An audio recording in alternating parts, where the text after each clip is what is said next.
Hey everyone, I hope you all are well on this cold and blustery day.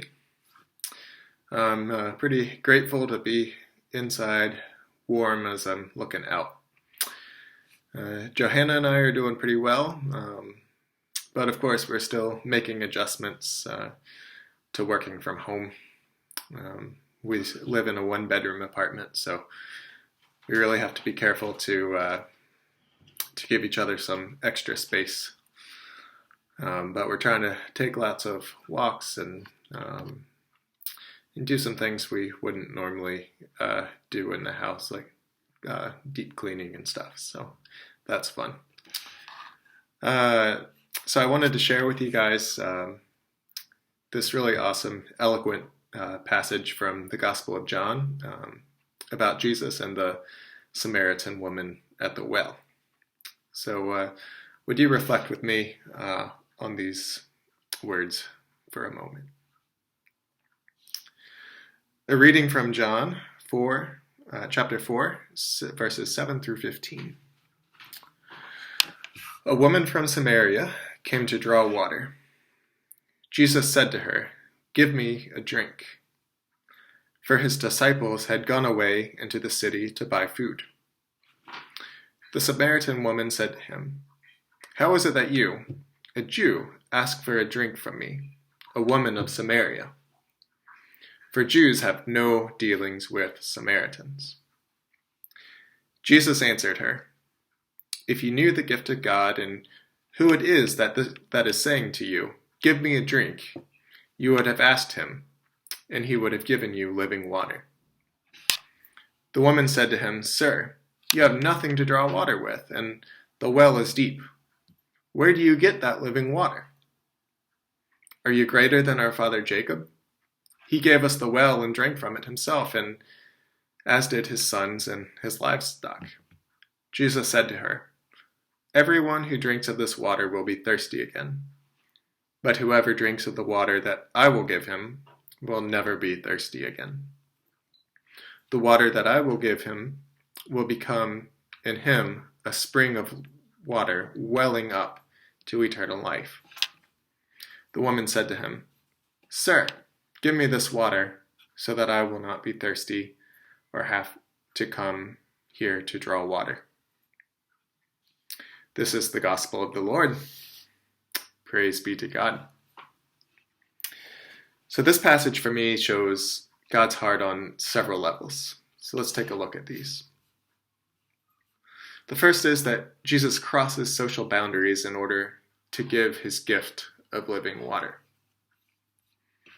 John makes it clear earlier in this passage that the disciples had left, and so it was just Jesus with the Samaritan woman. And it was also about midday, which is, of course, the hottest part of the day, and that means that many people would not have been there. So I think this shows that the woman was an outcast. She was avoiding contact with people in order not to receive ridicule. And of course, later on we hear about her various husbands, and this culturally would not have been acceptable.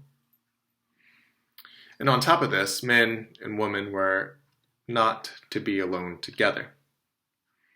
However, Jesus purposefully pursues this woman, someone who is in deep sin according to her society. But Jesus still loves her enough to offer her the living water. And there was also deep racial disdain between Jews and Samaritans.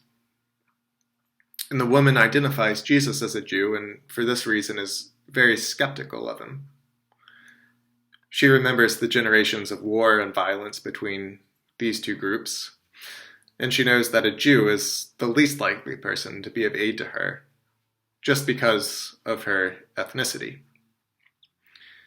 Yet Jesus breaks down the barrier and pursues her and calls on her to receive his gift.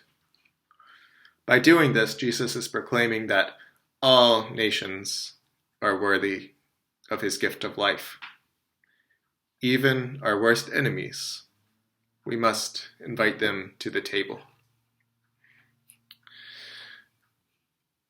The other point is that Jesus offers you his living water. Jesus is the source of living water. Water is a source in the ancient Near East, which is the top priority. Yet Jesus proclaims that he is even more important, and he has better water, which will sustain us for eternity, unlike the water from the well, which we must go back to every day. And Jesus gives this freely to those who will accept the gift. So today, let's accept this great gift. In this time of uncertainty, it is hard for me, personally, on how to distinguish what is life-giving. And I must tell you, keeping tabs on the news every hour definitely is not the answer.